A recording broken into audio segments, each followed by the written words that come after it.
कहानी की शुरुआत में हमको सैम को दिखाया जाता है जो कि एक पिज्जा शॉप में बैठकर कुछ सोच रही होती है। असल में सैम किसी से प्यार करती है और उसे वो अपनी माँ से मिलवाना भी चाहती है। तो सैम ने अपनी माँ लक्ष्मी को बताया भी है कि वो किसी लड़के से प्यार करती है। दोस्तों यहाँ पर लक्ष्मी की बात करें तो उनका एक यूट्यूब चैनल है जिसमें वो मोटिवेशनल स्पीच वगैरह देती रहती है। खैर लक्ष्मी अपनी बेटी सैम की बात सुनकर एकदम से खुश भी होती है कि चलो बढ़िया है, कोई लड़का पसंद आ गया। तो वो तुरंत सैम से लड़के के बारे में पूछने लगती है। इस पर सैम कहती है मैं संडे को आपसे उससे मिलवाना चाहती हूँ। लक्ष्मी बोलती है ठीक है, संडे को तुम उसको घर पर लेकर आ जाओ लंच के लिए। लेकिन दोस्तों सैम जिसको पसंद करती है ना उसके बारे में और भी कई सारी चीजें कहना चाहती थी, पर लक्ष्मी उसको रोकते हुए कहती है कि नहीं रहने दो, मुझे उसके बारे में कुछ ना बताओ तो बढ़िया रहेगा। मैं सब कुछ संडे को ही देखना चाहूंगी क्योंकि सस्पेंस में रहने का अलग ही मजा होता है ना, इसीलिए। और हाँ सैम बेटा एक बात समझ लो, तुम्हारी पसंद ही मेरी पसंद है क्योंकि मैं जानती हूँ कि मेरी बेटी कोई भी फैसला यूं ही नहीं लेगी और ना ही किसी अरे गहरे को पसंद करेगी। अब इस पूरी कॉन्वर्सेशन के बारे में सैम जिस पिज्जा शॉप में बैठकर सोच रही होती है ना दोस्तों, वो असल में सैम के दोस्त रविंदर का है। रविंदर सैम से पूछता है कि आखिर तुम्हारी माँ ने कहा क्या। वो कहती है वो संडे को उससे मिलना चाहती है जिसे मैं पसंद करती हूँ। लंच के लिए बुलाया घर पर उन्होंने। दोस्तों मुझे तो यहाँ पर यही लग रहा है कि जो सैम है ना वो रविंदर को अपनी माँ से मिलवाने के लिए लेकर जा रही है। देखते हैं आगे संडे का दिन भी आ जाता है जिसके लिए सैम से ज्यादा लक्ष्मी एक्साइटेड होती है। अब लक्ष्मी सुबह से अपनी मेड मैरी के इंतजार में होती है। साथ ही उसने मैरी को कॉल भी लगाया था लेकिन मैरी ने उसका कॉल नहीं उठाया, इसलिए अब सारा काम लक्ष्मी को ही करना पड़ेगा। तो वो सैम को जगाकर बाहर से सामान लेने के लिए चली जाती है। उसके जाने के बाद ही मैरी घर में आती है और उसके लिए सैम दरवाजा खोलती है। मैरी आते ही काम में लग जाती है तुरंत। और इधर सैम रविंदर को कॉल करके कहती है कि तुम टाइम पे पहुंच जाना, लेकिन रविंदर नहीं आना चाहता था। वो कहता है कि मैं नहीं आ पाऊंगा और मैं इन सब में नहीं पढ़ना चाहता। तो सैम कहते देखो ऐसा है तुम चुपचाप नंदिनी को लेकर टाइम पे पहुंच जाना, नहीं तो मुझसे बुरा कोई नहीं होगा, पहुंच जाना। उधर इसी बीच लक्ष्मी घर वापस आ जाती है जो कि मैरी को काम करता देखकर उस पर टाइम से न आने पर और फोन न उठाने के लिए गुस्सा करती है। तो मैरी यहाँ पे रोते हुए बताती है कि मैं पुलिस स्टेशन में गई थी क्योंकि मेरे दामाद ने मेरी बेटी को फिर से मारा और इस बार मुझसे देखा नहीं गया और मैंने पुलिस में कंप्लेंट कर दी। इसके बाद उसको पुलिस में काफी अच्छा सबक सिखाया। मैं अपनी बेटी को कभी उसके पास नहीं भेजूंगी। मैरी की दोस्तों ये बातें सुनकर लक्ष्मी मैरी से कहती है तुम चिंता मत करो, मेरी पुलिस में जान पहचान है, मैं भी उनसे बात कर लूंगी। बाकी तुम जानती हो कि सैम अपने बॉयफ्रेंड को बुला रही है आज, तो जल्दी से खाना वगैरह तैयार कर दो। इसके बाद लक्ष्मी अपने पति देवराज को कॉल लगाती है जो कि इस वक्त लक्ष्मी से डिवोर्स लेने के बाद दूसरी शादी करके रह रहा है। और यहाँ देवराज और लक्ष्मी की बातों से लगता है कि दोनों अपनी मर्जी से अलग हुए। लक्ष्मी देवराज से कहती है कि सैम ने किसी को पसंद किया है तो आज लंच पर आने वाला है वो,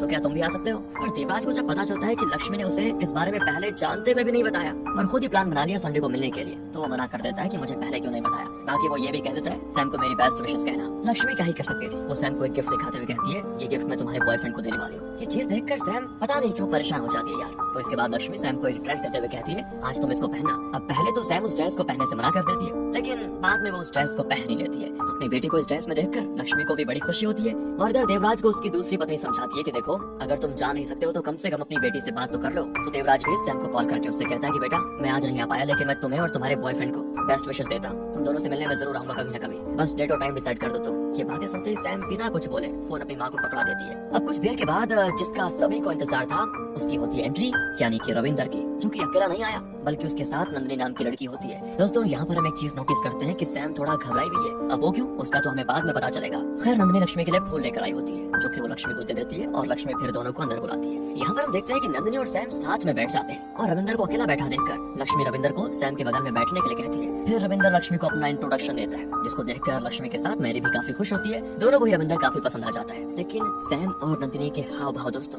कुछ अलग ही होते हैं। यहाँ लक्ष्मी से रविंदर अपने पिज्जा शॉप के बारे में बताता है और लक्ष्मी रविंदर को वो गिफ्ट देती है जो कि उसने रविंदर के लिए रखा हुआ था। इसी बीच रविंदर बाथरूम का रास्ता पूछकर वहाँ जाता है और सैम नंदिनी को अपने साथ अपना रूम दिखाने लेकर जाती है। तो इसी बीच देवराज का फोन लक्ष्मी को आता है। वो लक्ष्मी से पूछता है कि लड़का आ गया तो उसकी जरा फोटो भेजो मुझे व्हाट्सएप पे। फिर क्या था दोस्तों, रविंदर के आने के बाद लक्ष्मी उसके चुपचाप एक पिक लेकर देवराज को भेज देती है। साथ ही वो रविंदर से कहता है कि बेटा तुम्हें अकेले आना चाहिए था, तुम अपने साथ एक लड़की को क्यों लेकर आ गए। तभी दोस्तों खाना भी लगने वाला था तो लक्ष्मी सैम को नीचे आने के लिए कह देती है। ये सभी लोग खाना खाने के लिए बैठे होते हैं और फिर इसी बीच लक्ष्मी रविंदर से पूछ बैठती है कि बेटा जरा अपनी लव स्टोरी के बारे में कुछ तो बताओ, मैं जानना चाहती हूँ कि तुम दोनों में से पहले किसने किसको प्रपोज किया। रविंदर तो डरते हुए कहता है कि आंटी पहले मैंने सैम को प्रपोज किया लेकिन उसने मना कर दिया। अब इस पर लक्ष्मी हंसते हुए कहती है कि आखिर बेटी किसकी है, इतना आसान नहीं है सैम का दिल जीतना। लक्ष्मी आगे सवाल करती है फिर उसके बाद क्या हुआ। उनकी इस बात का जवाब कोई नहीं दे पाता, ना तो सैम ना ही रविंदर। यहाँ तक कि नंदिनी भी डरी हुई होती है। अब जवाब तो देना ही था लेकिन कुछ बोलने के बजाय सैम वहाँ से उठ जाती है और जो गिफ्ट लक्ष्मी ने रविंदर को दिया था उसे वो नंदिनी को ला कर दे देती है। और ये चीजें देखकर लक्ष्मी शॉक हो जाती है और कंफ्यूज भी, उसे कुछ समझ नहीं आ रहा होता है। वो पूछती है इसका क्या मतलब है। तब इस पर सैम उसे बताती है कि मैं जिससे प्यार करती हूँ और जिससे आपको मिलवाना चाहती थी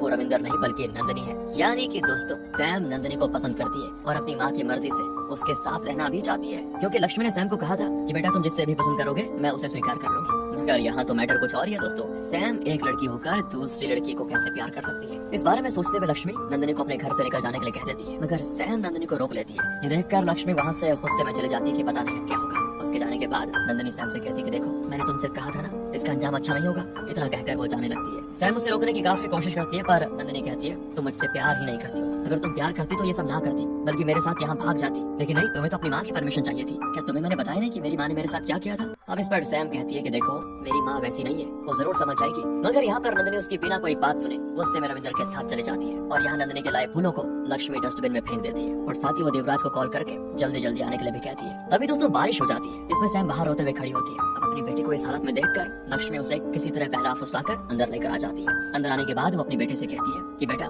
नंदिनी जैसी लड़कियां नॉर्मल नहीं होती। और उनकी इस बात पर सैम भी उनको जवाब दे देती है कि माँ अगर वो नॉर्मल नहीं है तो मैं नॉर्मल नहीं हूँ, मैं भी उसी की जैसी हूँ। ये सारी चीजें मैरी भी होते हुए देख रही होती है लेकिन वो सैम को लक्ष्मी से ज्यादा समझ पा रही थी। वो सैम के रूम में जाकर उसे फूल और वो गिफ्ट लौटा देती है जिसे लक्ष्मी ने कूड़ेदान में फेंक दिया था। वहीं उधर दूसरी तरफ नंदिनी रविंदर को गाड़ी वापस घुमाने के लिए कह देती है। इधर सैम उन यादों को याद करने लगती है कि कैसे वो नंदिनी से उस रात मिली थी जब नंदिनी ने उसको देर रात अपनी कैब में लिफ्ट दी थी। इसके बाद सैम को वो पसंद आ गई और तब से वो नंदिनी से मिलने के बहाने ढूंढने लगी। जल्दी दोनों की दोस्ती हो गई और फिर प्यार भी हो गया। इनकी इस छोटी सी लव स्टोरी को देखकर हम समझ पाते हैं कि सैम और नंदिनी दोनों ही शुरुआत से ऐसी थी। ऐसा मतलब उनका प्रेफरेंस कि वो ऑपोजिट नहीं बल्कि सेम जेंडर की तरफ आकर्षित होती है। खैर दोस्तों, इसी दौरान घर में फिर से रविंदर और नंदिनी की एंट्री होती है जिसे देखते ही लक्ष्मी घर से बाहर निकालने जाती है। लेकिन तभी सही वक्त पर सैम आकर नंदिनी के गले लग जाती है और अपनी माँ से बराबर सवाल जवाब करती है। अब सिचुएशन को बिगड़ता देखकर रविंदर सब कुछ संभाल लेता है और वो पहले नंदिनी और सैम को अंदर भेजता है, फिर वो लक्ष्मी को चुपचाप बैठने के लिए कह देता है। रविंदर लक्ष्मी को समझाता है कि देखिए आप इस तरह सिचुएशन को और मत बिगाड़िए। अगर आपने नंदिनी को बाहर निकाला तो सैम भी उसके साथ चले जाएगी और आपकी एक नहीं सुनेगी,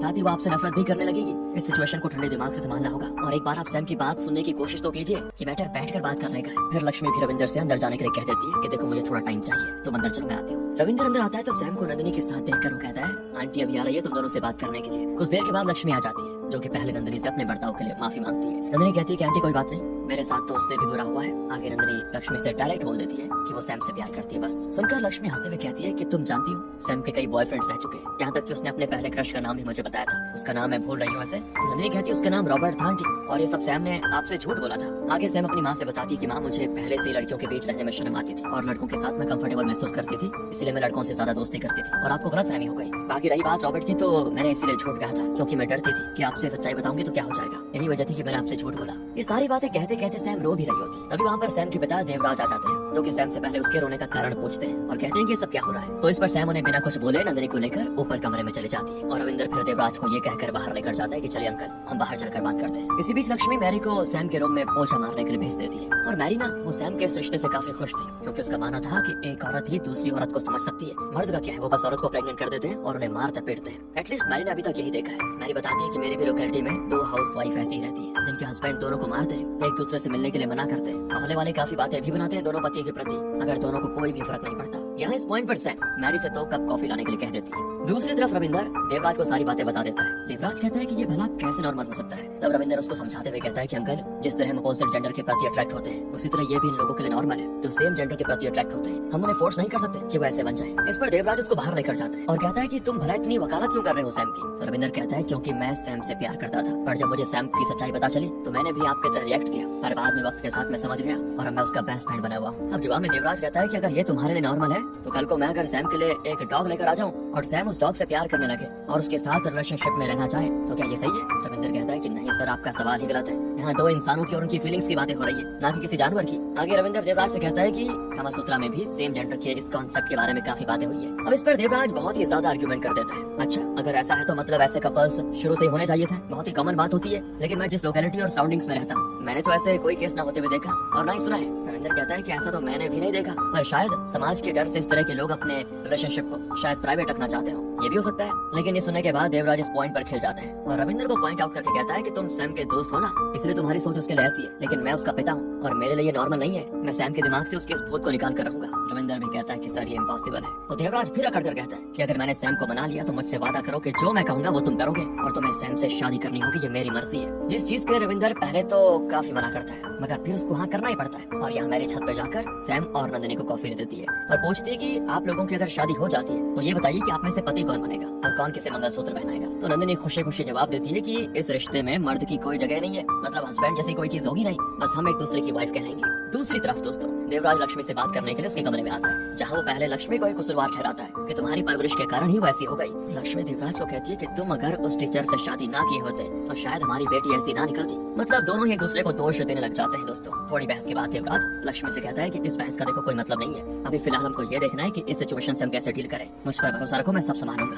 मेरे पास एक प्लान है। कुछ देर के बाद दोनों कमरे से बाहर निकलते हैं और रविंदर को साथ लेकर टेरेस पर नंदिनी और सैम के पास जाते हैं, जो कि साथ में बैठी होती है। यहाँ देवराज नंदिनी से मिलता है और उसे बड़े प्यार से अपना इंट्रोडक्शन देता है, जिसके बाद वो नंदिनी से पूछता है क्या तुम्हारे माता पिता को भी तुम्हारे बारे में पता है? तो नंदिनी हाँ में जवाब देती है और बताती है कि इसीलिए उन्होंने मुझे घर से निकाल दिया और मैं एक हॉस्टल में यहाँ रेंट पे रहती हूँ। देवराज कहता है कि अच्छा, लेकिन हम अपनी सैम के साथ ये नहीं कर सकते। तो नंदिनी देवराज से अपने पास्ट के बारे में बताते हुए कहती है अंकल मेरी शादी हो चुकी है। जब मेरी शादी तय हुई थी तब मैंने अपनी माँ से इस बारे में बताया तो उन्होंने मुझे काफी मारा बेटा। पापा ने काफी खरी खोटी सुनाई, फिर माँ ने मुझे समझाते हुए कहा कि बेटा तू शादी कर ले, सब ठीक हो जाएगा। तब मुझे भी यही सही लगा तो मैंने शादी कर ली। शादी की पहली रात मेरे पति ने जब मुझे छुआ तो मुझे बिल्कुल अच्छा नहीं लगा। मैं दरवाजे पर जाकर अपने माता पिता को पुकारने लगी, लेकिन किसी ने भी मेरी चीखें नहीं सुनी, क्योंकि मेरे माता पिता ने ही दरवाजे के बाहर से ताला लगा दिया था। और फिर उस रात मेरे पति ने मेरे साथ जबरदस्ती की, जिसके बाद अगले दिन अपने घर को छोड़कर मैं भाग गई और यहाँ रहने लग गई। देवराज नंदिनी की बैक स्टोरी सुनकर कहता है कि शादी तक तो ठीक था, लेकिन उसके बाद जो भी तुम्हारे साथ हुआ वो सही नहीं था। अगर तुम्हारा पति थोड़ा अंडरस्टैंडिंग होता तो तुम आज अपनी जिंदगी बहुत ही अच्छे से जी रही होती। नंदिनी देवराज से पूछता है कि अगर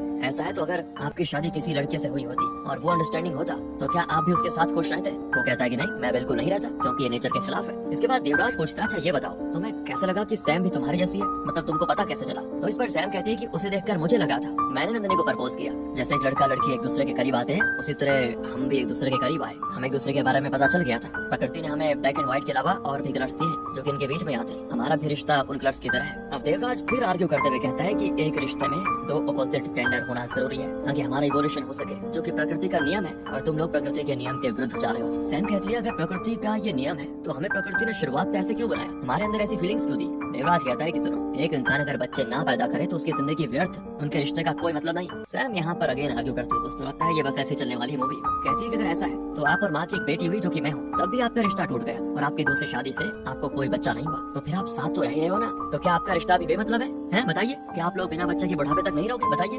देवराज यहाँ गुस्से में कहता है कि हमारा रिश्ता प्रकृति के नियम के अनुसार है। उनकी इस बात पर रविंदर बोल पड़ता है कि अंकल ऐसे में मैं बीच में बोल रहा हूँ, माफ कीजिएगा, पर आप जैसा कह रहे हैं ना कि बिना बच्चा पैदा किए हमारी जिंदगी का कोई मतलब नहीं है, तो इस लिहाज से हमारे देश में कई संत महात्मा हैं, उनके कोई बच्चे नहीं है, तो क्या उनका जीवन व्यर्थ है? सैम भी अपने पिता से कहती कि पापा अगर आपको बच्चे की फिक्र होती ना तो हम एक बच्चा गोद ले लेंगे, समझे? देवराज फिर हंसते हुए कहता है कि अच्छा तुम्हें कौन इसका पिता होगा? क्या तुम अपने बच्चे को बिना पिता के बड़ा करोगी? मतलब सैम कहती है क्यों, मैं क्या बिना पिता के बड़ी नहीं हुई ना? हाँ दोस्तों ये बढ़िया पॉइंट मारा उसने। देवराज भी चिल्लाते हुए कहता है कि तुम्हारे पास मैं था जिसे तुम बाप कह सकती हो, रिश्ता मेरा तुम्हारी माँ से टूटा था, तुमसे नहीं। अब लक्ष्मी यहाँ सैम को समझाते कि बेटा अडॉप्ट वो लोग करते हैं जो कि बच्चे पैदा नहीं कर सकते, पर तुम्हारी तो अभी उम्र है, तुम्हें ये सब करने की क्या जरूरत? तुम हमारी इकलौती बेटी हो, क्या हम नहीं चाहेंगे कि तुम्हारा वंश आगे बढ़े? अब लक्ष्मी की इस बात से सैम चिढ़कर कहती है कि तो क्या मेरी गलती है कि मैं आपकी अकेली बेटी हूँ? आपने और बच्चे पैदा क्यों नहीं किए? फिर जिसकी इस बात को सुनकर देवराज के मुंह से निकल पड़ता है कि तुम जब 11 साल की थी तब तुम्हारी माँ प्रेग्नेंट थी, लेकिन उसने मेरे बच्चे को गिरा दिया, यही वजह थी कि मैंने इसको डिवोर्स दिया, क्योंकि मैं इससे पहले की तरह प्यार नहीं कर पा रहा था। ये बात लक्ष्मी ने सैम को नहीं बताई थी दोस्तों, जिसको सुनकर लक्ष्मी रोने लगती है और सैम से रोते हुए कहती है कि तुमने